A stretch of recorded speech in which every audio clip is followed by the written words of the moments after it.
Welcome to Return on Insights, the show where candid conversations with bold founders and leaders spark actionable insights for your business. I'm David Lindover. And I'm Erin Abatangelo. Each week, we pull back the curtain with leaders who are scaling teams and shaping the future, sharing the insights that create impact far beyond the bottom line. Discover how high-performing companies build enduring cultures, inspire teams to think bigger, and turn vision into action. If you see storytelling as your strategic advantage, you're in the right place. I'm David Lindover, and welcome to today's episode of Return on Insights podcast.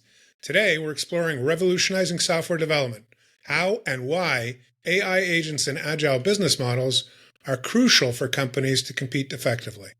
Our guest today is Nijansh Verma, co-founder of Heizen, at the forefront of transformation, driving innovation that redefines how software solutions are built and delivered. With deep expertise in leveraging AI agents to enhance efficiency and adaptability, Nijansh shares unique insights with us today into the future of software development. Let's dive into how Heizen is shaping the next generation of tech innovation. Welcome, Nijansh. Thank you, David. Excited to be here and look forward to this conversation. Thank you very much. So what motivated you to start your company and focus on breaking the traditional billing hour model in software development? Yeah, David. So me and my co-founders, we are all second-time entrepreneurs. And having worked with enterprises previously, we realized that software development and the traditional model is pretty much broken. It takes a lot of months, and the billable models itself is not working, especially in the age of AI. You can't really charge for hours when you have code being generated instantly, right? So we initially started off using AI to build all the boilerplate code which any businesses require, the authentications, the prototypes, the UI, and everything. But quickly realized that you can't really make production quality software with just AI, and just humans are taking too long.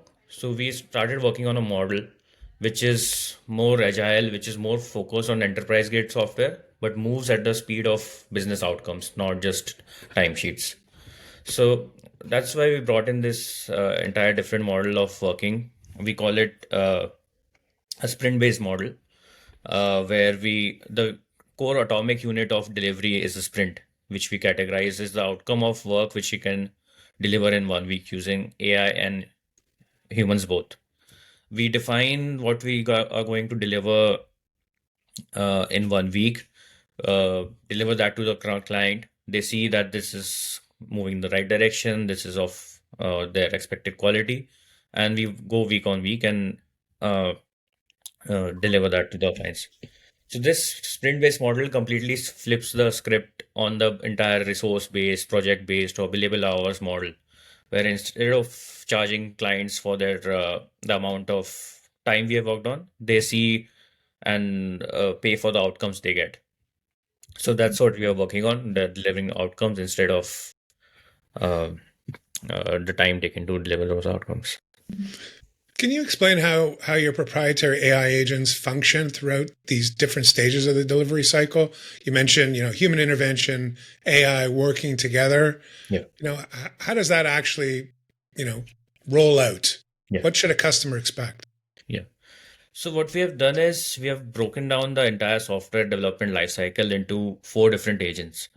The first, it starts with the PM agent, the product manager agent. We realize that a lot of time in developing software goes into planning and scoping out what is to be delivered. It takes weeks on weeks of meetings, discussions, everything going on what is priority, what is not, and they come up with a PRD. So the first agent we built is a PM agent, which joins the meetings, transcribes them, takes notes, but what it delivers to you is a ready product requirements document right after the call, which has all the priorities listed, the amount of work which is going to be delivered week by week. So right off the call, after a meeting with the business and all the other stakeholders, you have a document which lays out how we are going to proceed on it. So that cuts a lot of time down. And we have added a human in the loop so you can change and update what's the priority on an ongoing basis. This product manager agent then transfers all these user stories to a engineering or a coding agent which writes code. This again has human level in verification at each level. So there's a constant feedback loop with humans to always align with their requirements. Then after the coding agent, a DevOps agent uh, deploys it. A testing agent tests out uh, all these test cases and sees everything is of optimum quality, and then it gets delivered. So what these agents have done is given us the speed of delivery, and while all these humans in the loop help them uh, ensure alignment and security and compliance. The future we imagine with software development is there won't be a specialist engineer or front end or a back end or a Java developer or something like that. There would be generalist engineers who would be managing a team of AI agents to deliver production quality software end to end. So something which an engineering manager does today with a team of specialist engineers under him or her, uh, generalist engineer 2 years down the line, which will manage a team of AI agents, and by reducing the number of people involved, you can move much faster on a weekly basis. Very interesting. So you touched on, security, Yeah. but we haven't talked about quality. And I'm just wondering, those two things go hand in hand. You're Yeah. relying heavily on AI. Yes, you have humans involved. I would imagine that some customers might have some concerns about Yeah. how you're ensuring the quality and security of the solution that you're providing. Yeah. To talk about the quality, each of these agents have some workflows of quality built to it. So to talk about the PM agent, it for every user story, every feature we have to develop, it lists down a set of acceptance criteria. Even for a say a sign up button, what should be the size, what should be the font and everything, it has an acceptance criteria. And once you meet the acceptance criteria, then only it gets into production. So PM agent ensures the criteria are well defined for the quality. The coding agent ensures that everything is built as per the product requirement document. Testing agent tests it to 98 to 99% of unit test cases. So it ensures all the edge cases are covered. And for the rest 1 to 2% of the corner cases, the edge cases, you always have a human testing it out, figuring out where can things go wrong. And we hope that with the foundation models getting better with writing code, these defects would come down. But we'll always have some human in the loop to ensure everything is ensuring quality on that. So you do have active customers now. So Yeah. have you been able to manage this effectively? Are you receiving positive feedback on the quality and the security? Yeah, so that's where a sprint-based model helps uh, with customers in developing, ensuring the quality, security, compliance. Uh, since we go week by week, any issues are it's a very small chunk size of code or product to be evaluated. So if a customer has any issues that this is not going as per plan or this is not as per quality, we have a very quick feedback loop to improve on that. That makes good sense. Yeah. Yep. Previously, you had you plan out for 3 to 6 months. You do a POC, and when the big reveal of the product happens, the customer finds out that it's completely off the track. This sprint-based model helps reduce that because every week you have a constant transparency on what is going to be built, and we have a platform which gives you access to everything. So that transparency helps to ensure alignment at every stage. So from a leadership perspective, Yeah. what's been the biggest challenges? You're shifting from a resource-based to an outcome-based delivery model. There must be some challenges there that you were not expecting, I should say. Yeah. Yeah. So the most unexpected challenge was educating customers on this model. People are so used to the billable hours model that they still want to figure out what is the hourly work to be delivered, what is the charges, what kind of resources are being deployed on every project. And what we are trying to do is trying to take uh, all your headaches around managing resources, managing time off the customer's head, and bring it on us to improve efficiency and quality. But still, that the customers, especially enterprises, are still used to the billable hours project-based model.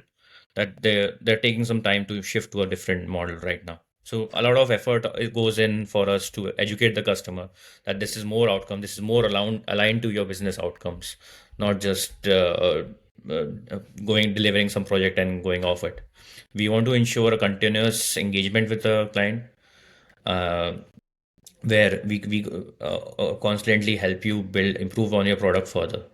So educating customers is one key challenge which we didn't expect. So I would imagine, just as a follow-on, I would imagine that would kind of interrupt existing procurement processes that these large enterprises have, and Yeah. the way that they report, costs and deliverables, etc. So how have you worked around that? Yeah, I think it's a two-way street. So a lot of enterprises are, especially some people who are champions of AI within their organizations, they are more than willing to adopt to new models of development. They are trying self-serve models which are more license-based or usage-based. They are also open to weekly sprint models. So we are running POCs with different enterprises. Uh, I think has been the most receptive enterprises have been to adopt AI or any other tech in the last 10 years. So just trying to use that uh, need in the market, and once they see a week on week delivery, they are happy to adopt it as a common model. Very good. Yeah. So how have your AI native engineers changed the dynamics of talent acquisition and project delivery at your company as a software developer? Sure. Yeah. So this sprint-based model incentivizes us to improve efficiency on our end, reduce human intervention, but keep hiring the best engineers. So our idea is to build a 100x tech team using just 100 engineers, but using AI effectively to deliver these, right? So we are hiring at two levels. One is more senior engineers, which uh, have a good understanding of enterprise needs or company needs and translate that requirements to our engineers. And second level is more AI native engineers. So AI native engineers, what do I mean? That previously engineers started by writing code on a IDE and test out use cases. That's the workflow. But AI native engineers start with an LLM. They get the code out first from an LLM, then they start working in feedback loops and perfecting the workflow. So our major talent base is from India. And I think India has a very good amount of AI native talent, especially uh, when there are so many requirements of software in the US. I think India is very well placed to deliver that. And we have a problem of curation, more of abundance of this requirement. So we have set up systems in place which check their efficiency on AI native workflows, on GitHub scores, on lead code scores, and rank them and take only the top 1% of the talent, give them AI agents to build a 100x tech team. So this also help. Our founding team has been previously a recruitment automation startup. So we have some insights from there on how to recruit in this market and get the best talent out there. Very interesting. So the impact, what's the impact been on this from this delivery model on client relationships and retention so far? Yeah. So the most contrarian and surprising insight we got when this work started working on this is uh, when you start working at 10x speed than previous conventional models, the retention goes up, not comes down. People don't do a project and churn.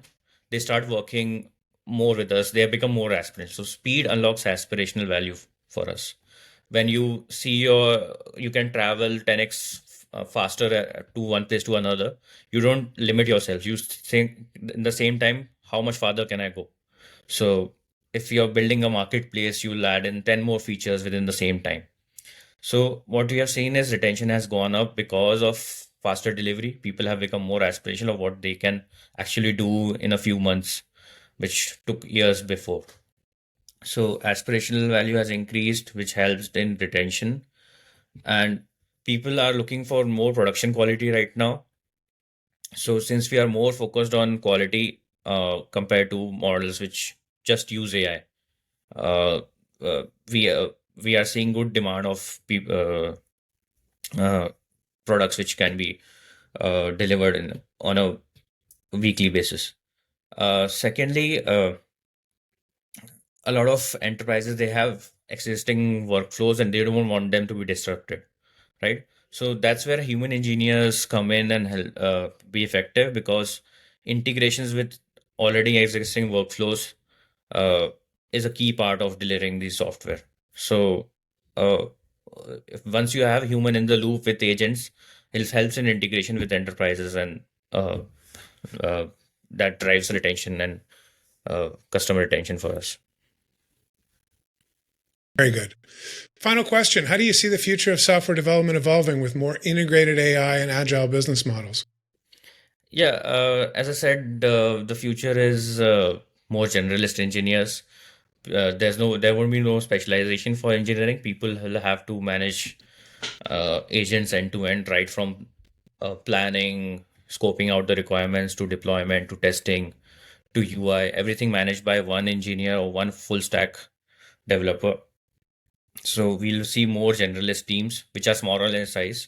We don't need like 50 or 100 people teams delivering software. These would be small teams of 10 people, 5 people, who are full stack developers, but using a lot of AI agents across the software life cycle and delivering products. So smaller teams, more full stack, and moving much faster than conventional models. Nijansh, thank you so much for your thought leadership. It's been a really interesting conversation. I'm sure our viewers got a lot of value out of it, and I'm looking forward to welcome you back onto Return on Insights podcast in the near future. Thanks again.